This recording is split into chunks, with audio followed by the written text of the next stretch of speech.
Well, I think it is still important. If anything, events have made me solidified my view that it remains a critical issue of the day.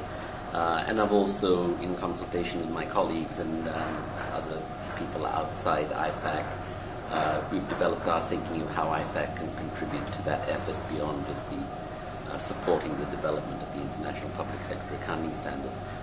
I think probably an important event has been the IMF report on fiscal transparency, accountability and risk, which was an excellent data-based report demonstrating the importance of sound government accounting and reporting practices to risk of default, to proper pricing of bonds, to management of risk within the economy.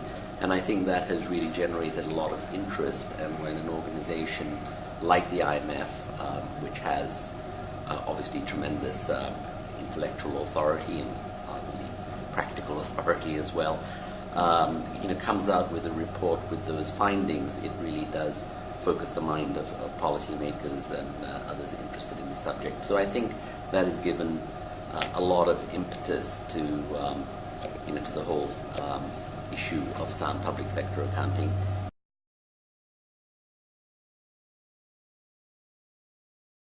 As we know, the whole issue of public sector financial management is extremely complex, and there are a lot of moving parts, and there's no standard methodology, there's no one-size-fits-all. It depends very much on the national or jurisdictional context.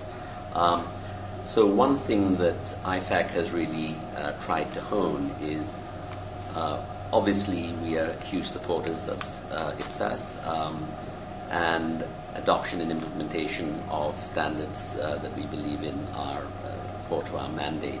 So it is, how do we tell the story of the importance of adoption and implementation? And it's really, I think, centered around the idea that public sector financial management is complex. There are a lot of moving parts, but you've got to start somewhere, and the starting point really has to be getting the numbers right.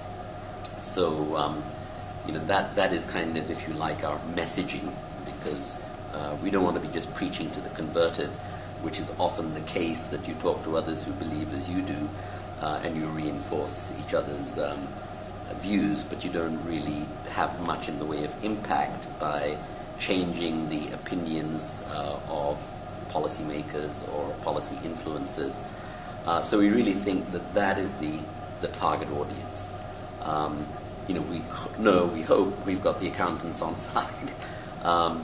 So it's really, how do we try and get action on the ground at the country level? So our focus very much will be on building awareness.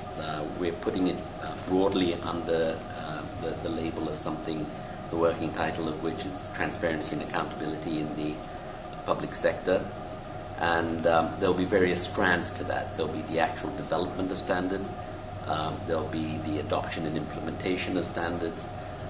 There'll be issues of capacity building and training and awareness building. And we are trying to develop particular action plans under each of the themes of how we can move forward to actually have impact. And we are trying to bring in other participants in that effort.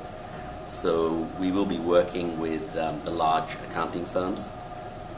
They obviously have experience of implementing public sector accounting standards on the ground. We have a public interest focus on them doing that and doing that well. So we believe there's a natural collaboration there, also with member bodies that have this as a focus. And the idea is, how can we work together to have a coordinated approach to trying to persuade governments of the importance of sound public sector accounting methodologies and practices, and how can we help?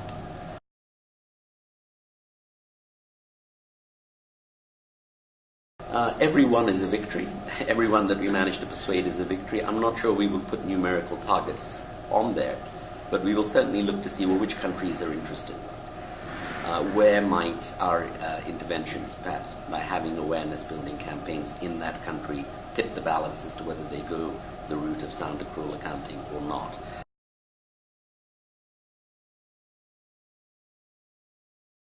Well, that's the $64,000 question. I mean, the private sector has its own inherent checks and balances. You know, if I have a private sector company that I run, and if I'm publicly listed, well, I have to comply with international standards.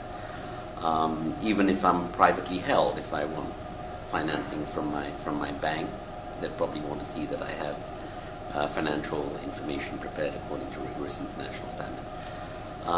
What is the discipline on governments? Now, one would have hoped that the sovereign debt crisis showed that there is some private sector discipline because government bonds are traded freely. But unfortunately, we really haven't seen that being too much of an impetus for countries to change. And there, I would hope that we could establish a dialogue with people like the ratings agencies to say, look, don't settle for information cobbled together. You are providing something that a government wants, which is a rating, and act from a public interest perspective to say there should be some systemic improvements to a government's financial systems. Governments come and go.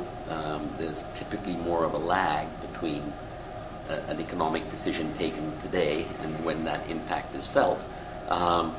So that's another problem.